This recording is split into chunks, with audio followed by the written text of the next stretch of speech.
NCP নেতা হাসনাত আব্দুল্লাহ বিএনপির নেত্রী ব্যারিস্টার রুবিন ফারহানাকে নিয়ে একটা মন্তব্য করেছেন। মন্তব্যটা ছিল যে রুবিন ফারহানা তিনি বিএনপির আওয়ামী বিষয়ক সম্পাদক, তার মানে ব্যারিস্টার রুবিন ফারহানাকে আওয়ামী লীগের দালাল হিসেবে তিনি চিহ্নিত করেছেন।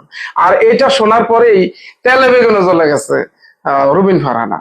তিনি আবার বকা দিয়ে বসছেন, গালি দিয়ে বসছেন যে ফকির নির্বাচককে বকা দিয়েছেন। মামা খেলাটা কিন্তু এখানে আপনি কিন্তু হাসনাত আব্দুল্লাহর এই ট্রাপে মানে কি বলে ফাঁদে পা দিয়ে দিচ্ছেন।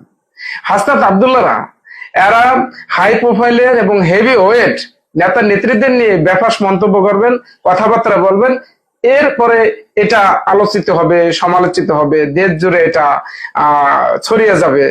তারপরে এদেরকে নেতা হিসেবে মানুষ চিনবে, তাদের দল মানুষ চিনবে, আর এটাই তারা চায়। আর সেই ফাঁদেই আপনারা পা দিচ্ছেন। যেমন এর আগে গোপালগঞ্জে ইচ্ছাকৃত ভাবে পরিকল্পিত ভাবে আপনারা এই গ্যাঞ্জামটি লাগিয়েছেন, সেখানে আপনারা কিন্তু সাকসেস। গোপালগঞ্জবাসী কিন্তু আপনাদের ট্রাপে, আপনাদের ফাঁদে পা দিয়ে বসছে। হ্যাঁ, গ্যাঞ্জাম হয়েছে।